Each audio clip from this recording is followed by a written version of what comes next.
What's up, guys? Welcome back to Unqualified Critics. Got a quick take for you. So we're going to do this all in one take because I have another video that's embargoed for later today that I have to also get done. And all of this before my workday starts. So I got up extra early. I got my Monster Energy drink. So wish me luck.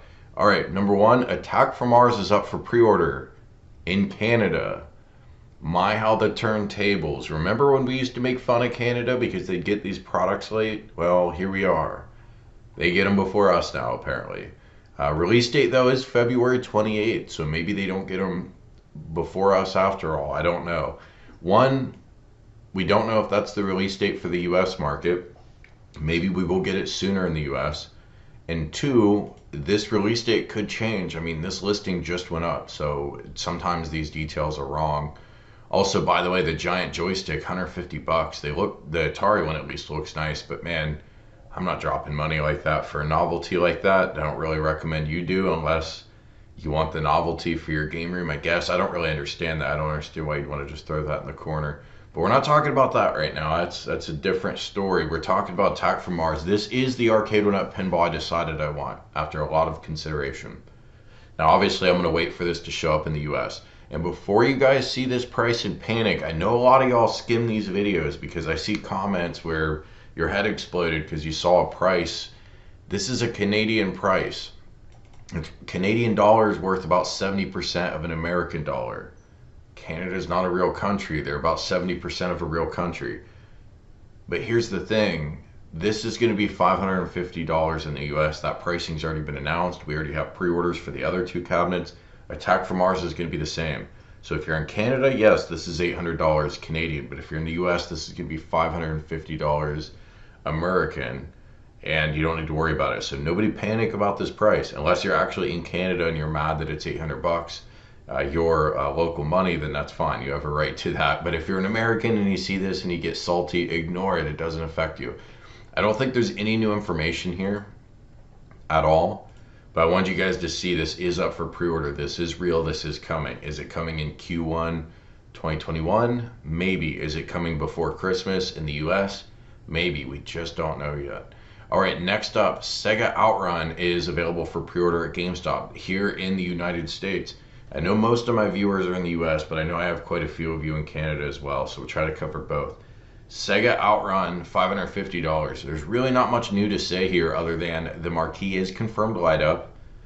Not confirmed, but looks very likely this isn't an actual Ferrari Testarossa from the original artwork, which I do think is disappointing. And you might or might not care about that, but keep in mind when NBA Jam was announced, I didn't care about the different basketball players not being included, but that's really important to some people. And I think it's the same thing here. Some people really want that Ferrari license. Certainly it was part of the appeal of Outrun back when it launched. I do find it curious there's no Sega logo anywhere. Isn't that weird? I wonder why that is. That was true for the Golden Axe cabinet as well.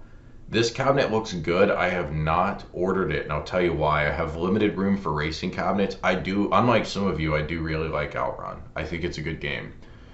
I want it, but I have limited space. I might consider it for the stand-up, but I also have limited money, and I've ordered a lot of products, just like many of you, for this holiday season. So I think I'm going to wait on this one. And by the way, miniature rant, but I'm up on my soapbox here. This is my YouTube channel, so allow me to rant for a second. Arcade one-up almost never sends out review units, at least as far as I know. Maybe they send them to everyone but me and I don't get the memo. But I don't think they do. I think the only one they've sent out in recent times was NBA Jam. And I didn't get one. I had to go out and buy it. But that's fine. I'm not lamenting that. My point is, why don't they send out review units more often? I mean, you figure, I see the analytics on the channel and click-through rates and all of that with products that we recommend. You can easily sell many dozens to 50 to 100 of a product like this at a $500 price point. I mean, that's a good return on investment to give these out for free and get reviews. Now, obviously, if the product stinks, I don't care how free it is, I'm going to give it a bad review. But you know when you release a product if it's good or not. And if it's good, why not give them out for free, at least 10, 20 of them to some of us YouTube folks, get the reviews and get the transactions. I'm not asking for all of them for free. I mean, I'm going to continue to buy these, but it really does blow my mind from a purely marketing return on investment standpoint. If this was me, I'd be trying to give out as many of these as I can because that return on investment is awesome. So I find that weird, but I'm sure I'm not going to change anybody's mind with that rant. Speaking of another cabinet I had to pay for, Golden Axe. I'm very glad I did pay for it. This is a fantastic cabinet. If you've not watched my review, please do so if you're considering this cabinet. This product is awesome, but I paid $400 plus shipping, which is about $450. Now, if you want to buy it and you didn't get it yet, you have to pay $500 plus tax, which is about $550. So it really is about $100 more. And I empathize with you if you find that frustrating. I almost didn't pull the trigger as quickly as I did. I'm obviously glad I did in hindsight. But there was no indication this was going to sell out. I think Arcade 1UP should have done a better job messaging this to us. Hey, if you want it, get on it now. If they did tell us that, I didn't get the memo. They even had a brief day or two where you could order it from their website and get free shipping. What happened to that? I mean, why would you do that if you were selling out? That's kind of confusing. I didn't get that deal, by the way. I paid $400 plus shipping. But the worst deal of all is buying it at GameStop now for $500. But that's sunk cost mentality. We've got to consider the here and now. This is our option. If you haven't bought it yet, should you at $500? Well, I can't tell you whether or not you like these games. That's completely subjective. But I can tell you guys my opinion. My opinion is this is currently my second favorite Arcade 1UP cabinet, with my first favorite, because you're probably wondering that, being Miss Pac-Man, the cocktail Miss Pac-Man specifically. And I'm going to do a video on all my cabinets and update you on what I think are the best ones. Now, obviously I reviewed this, but reviewing it within having it for a few days is one thing, but having it now for a month or two, that's the real test. Do I go down and play this cabinet regularly when I could play other games? The answer is yes, I play this a lot. The game selection is fantastic. The cabinet obviously looks good in a game room. All their 4-player cabinets to date have looked pretty good. But I like this games list a lot. In fact, my opinion is probably a little different than some of yours based on the comments I've read, but I actually really like Wrestle War. I like the way that they scale the sprites around, and it kind of reminds me of the old Mode 7 effects on Super Nintendo, I think it was called, that you would get for games like Pilot Wings. Those are part of my formative gaming memories, and Wrestle War reminds me of that a little bit, but it's very bright graphics. It's a really good looking game. And even though it's a vertical game, they give us the sort of simulated bezel artwork through the screen, so it looks awesome. Shinobi I don't like very much. And I know it's probably different than a lot of you, I think, like the original Shinobi. I prefer the sequels, I've learned.